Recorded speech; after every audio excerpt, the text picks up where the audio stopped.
오늘은 그 성경을 우리가 어떻게 잘 좀 이해할 수 있는지, 그 성경을 바르게 이해할 수 있는 길을 좀 제시하길 원합니다.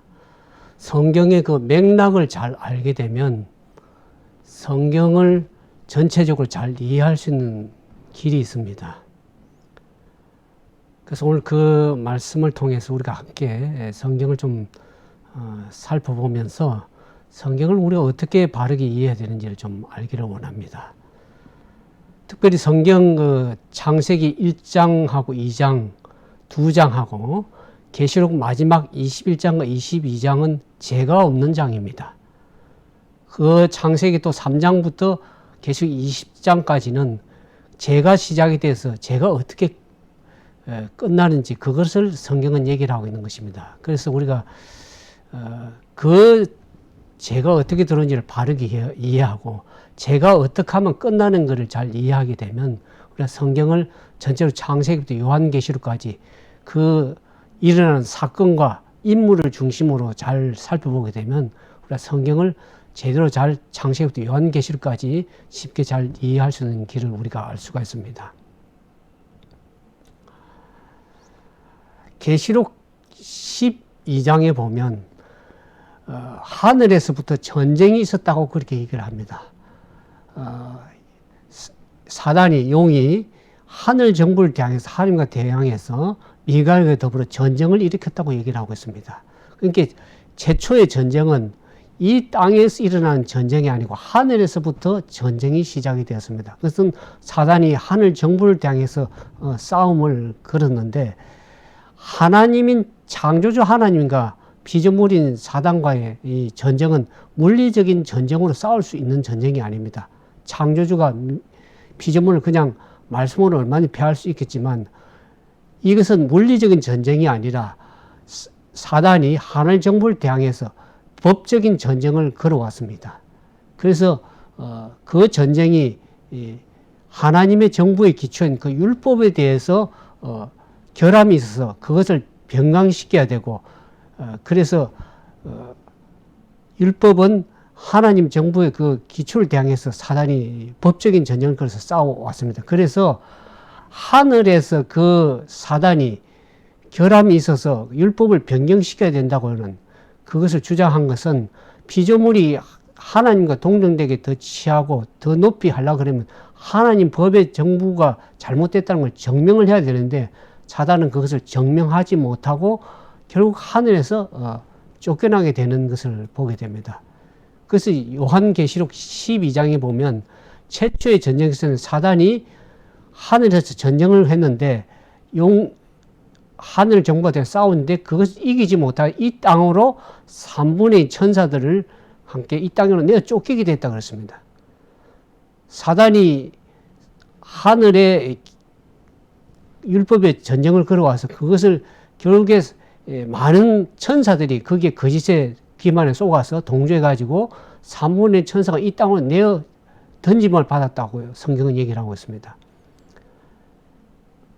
그래서 이 땅으로 내어 쫓긴 이 사단이 이 땅에 와서 누구를 가장 기만하겠냐면 최초의 인류인 아담과 하와를 범죄케 했습니다. 그래서 사단의 기만에 그 동산 중앙에 있는 나무를 먹음으로 해서 그 당시에 에덴 동산에서의 하나님의 법은 뭡니까? 모든 동산에 있는 나무는 임의로 먹되 동산 중앙에 있는 선악을 알게 한 나무는 내가 먹는 날에는 어떻게 합니까? 정령 죽으리라 그랬습니다. 근데 사단은 와서 어떻게 합니까? 아담과 하와에게 그것을 먹으면 하나님과 같이 눈이 밝아져서 하나님같이 될 것이라고 자기의 정신을 인간에게 심어줬습니다. 근데 그 아담과 하와를 그걸 보면서 그걸 먹는 날에는 눈이 밝아져서 하나님처럼 될 것이라는 그러한 사단의 기만에 속아서 그것을 먹음으로 해서 결국 죽음이 들어오게 됐습니다. 그래서 태초의 인류인 아담과 하와는 사단의 동조자가 되어버렸죠. 그런데 아담은 자기의 죽음을 인해서 성경에는 그걸 먹는 정령 죽으리라 하는 하나님의 말씀이 결국 그 당시 하나님의 말씀의 법이 그 율법이었습니다. 근데 그것을 먹음으로 해서 사단은 죽게 되었는데 그 죽음을 어떻게 합니까? 사단은 그것을 가지고 하늘 정부에 고소를 하는 것입니다. 하나님의 율법에 결함에서 문제가 있어서 인간이 그것을 지킬 수가 없다. 그래서 율법을 폐기해야 된다고 사단은 주장을 하게 되는 것입니다. 근데 아담은 자기의 죽음으로 모든 것이 끝날 줄 알았지만 아담의 그 범죄가 그 죽음으로 끝나는 것이 아니고 그것을 통해서 어떻게 합니까? 하늘의 율법에 문제가 있다는 사단의 주장에 하늘이 위기에 처했습니다. 그래서 그 율법이 하나님의 율법은 하나님 정부의 기초요. 율법에 결함이 있다는 건 뭡니까? 하나님의 법에 결함이 있다는 것을 되는 것이죠. 그래서 하나님의 율법에 결함이 없고 온전하다는 것을 증명해야 될 필요성이 주어지게 되었습니다. 원래 태초부터 하늘에서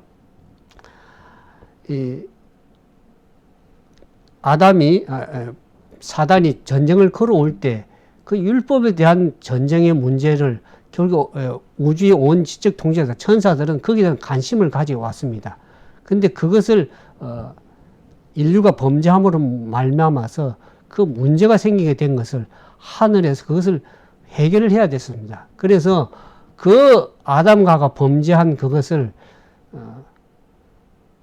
예수님께서 이 지상에 오셔서 인간이 범죄한 그곳에 이 지상이 사단이 통치함으로 말미암아서 이 지상이 사단의 통치 영역으로 넘어가게 되었습니다. 그래서 이 땅에 아담이 하가 범죄한 인간이 실수한 그곳에 예수님께서 인간으로 연약한 인간으로 오셔서 승리하셨으면 됐습니다.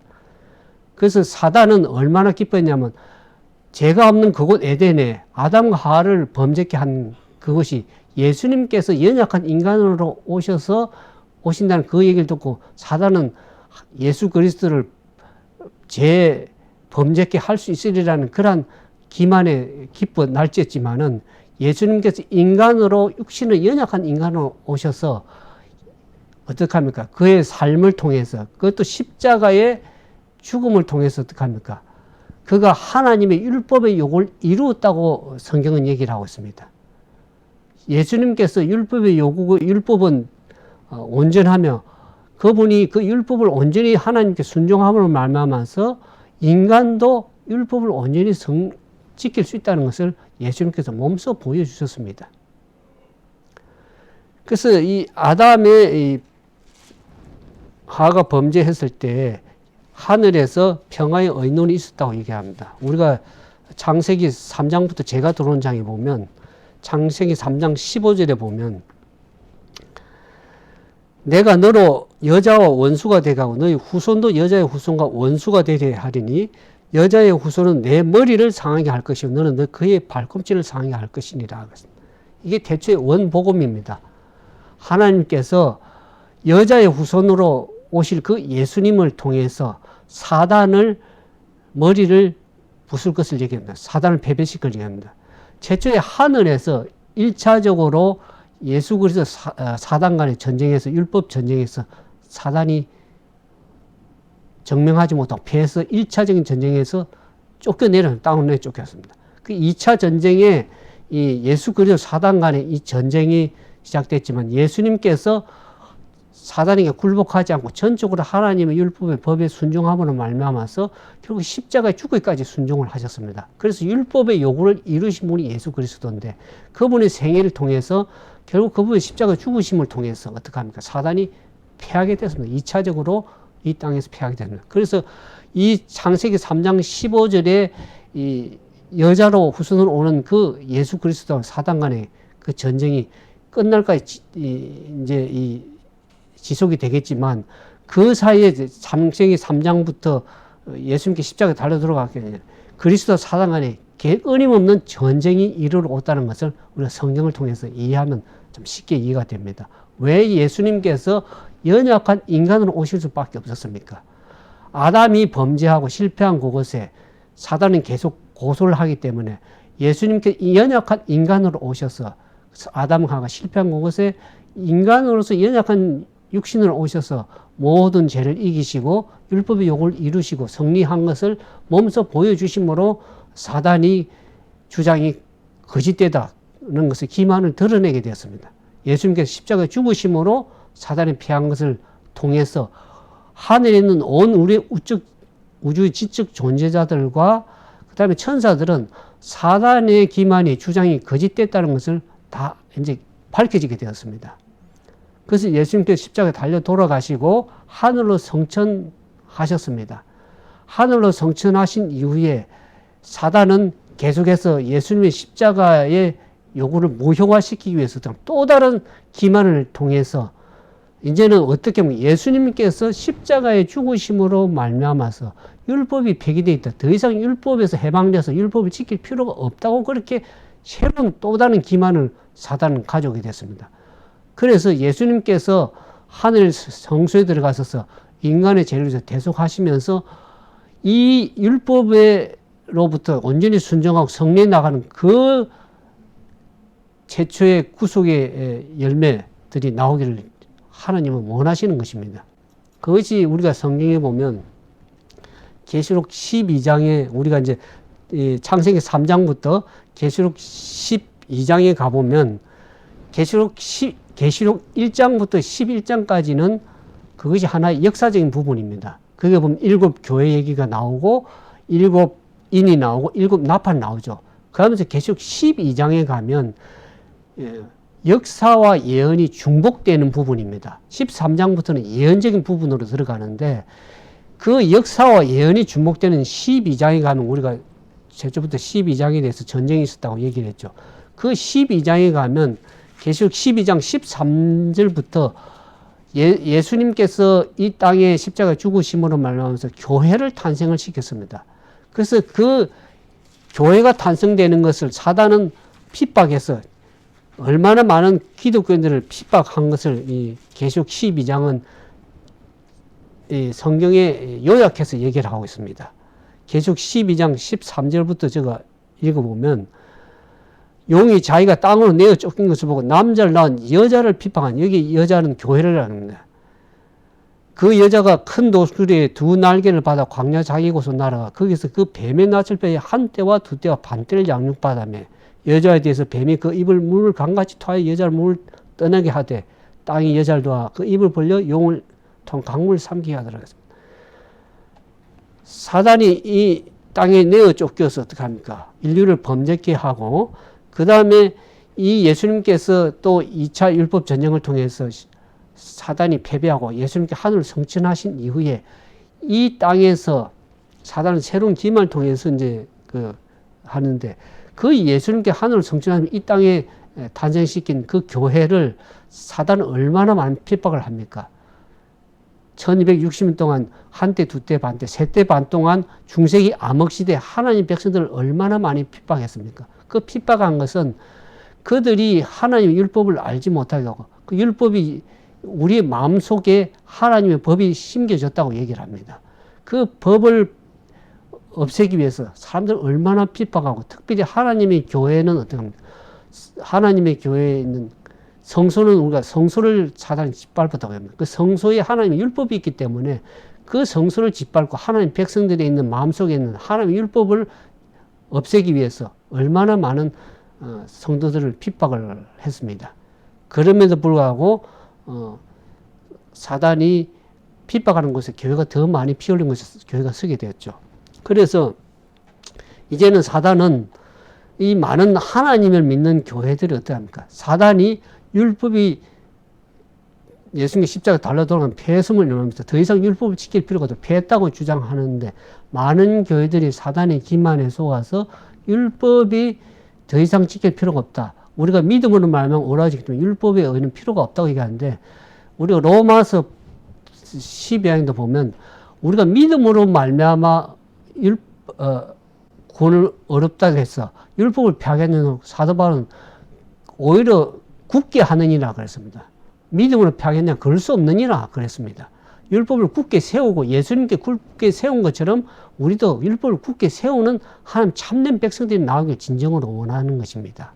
그런데 많은 교회들이 사단의 기만을 속아서 율법을 짓밟는 일을 하고 있는 것입니다. 그래서 마지막 시대에 계속 13장에 가면 이제는 여자와 더불어 싸우지 않고 이 17절에 보면 용이 여자에게 분노하게 돌아가서 그 여자의 남은 자손 하나님의 계명을 지키며 예수의 정글과인 더불어 싸우려고 받아먹는 사단이 마지막 이 3차적인 전쟁의 율법 전쟁을 하는 것은 율법을 순종하는 참은 율법 욕을 이뤄나가는 그 백성들을 향해서 마지막 싸움을 3차 전쟁을 걸어오는 것입니다.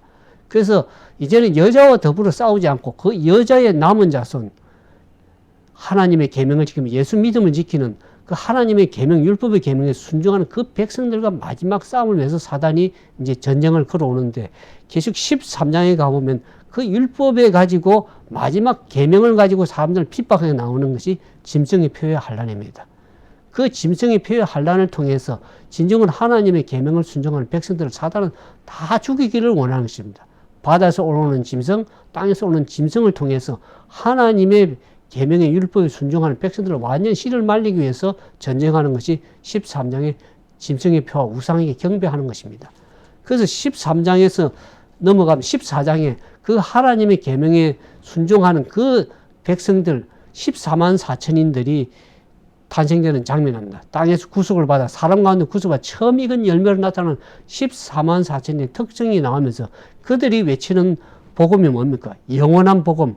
이제 창조자 하나님께 모든 것을 경배하고 짐승과 우상에게 경배하지 말고 창조자 하나님께 영광을 돌리라는 그러한 영원한 복음을 전파하는 그 14만 4천이 나오게 됩니다. 그러면서 15장에 가면 이 14만 4천인들이 이 땅에서 짐승의 표와 우상에게 이기고 경배가 나오는 그들이 하늘 유리바다까지 찬양하는 모습이 15장에 나옵니다.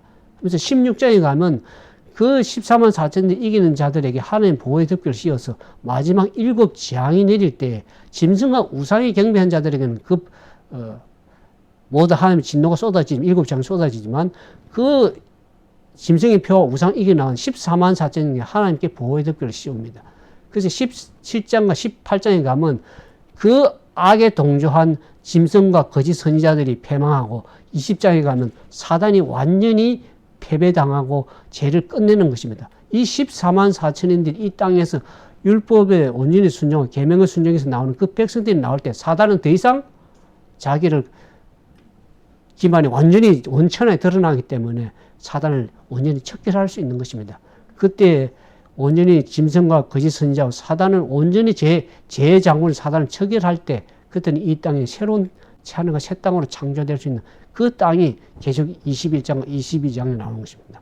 그러니까 우리가 창세기부터 요한계시록을 성경의 맥락을 바르게 이해하게 되면 우리가 왜 이와 같은 이 땅에 전쟁이 그리스도 사단 간의 전쟁이 일어왔고 마지막에 그 죄가 왜 끝나면서 예수님께서 이 땅에 새하늘과 새 땅을 창조하시는 예수의 재림을 통해서 모든 것이 새롭게 죄가 없어지는 그 성경의 창세기부터 요한계시록을 바르게 이해할 수 있는 것입니다. 그래서 그 말씀을 통해서 오늘 맥락을 알게 되면 성경을 참으로 읽어나가면서 바르게 이해할 수 있는 것입니다. 그래서 앞으로 이제 창세기부터 시작해서 꼼꼼하게 우리가 잘못 이해하고 교리적으로 바벨론 독재에 취해서 잘못 이해오는 부분들을 좀 창세기부터 요한계시록까지 집어서 설명하기 때문에 앞으로 많은 분 참석하셔서 그 창세기부터 시작해서 요한계시록까지 디테일하게 세밀하게 말씀을 전가하겠습니다. 아무튼 여러분 들어오셔서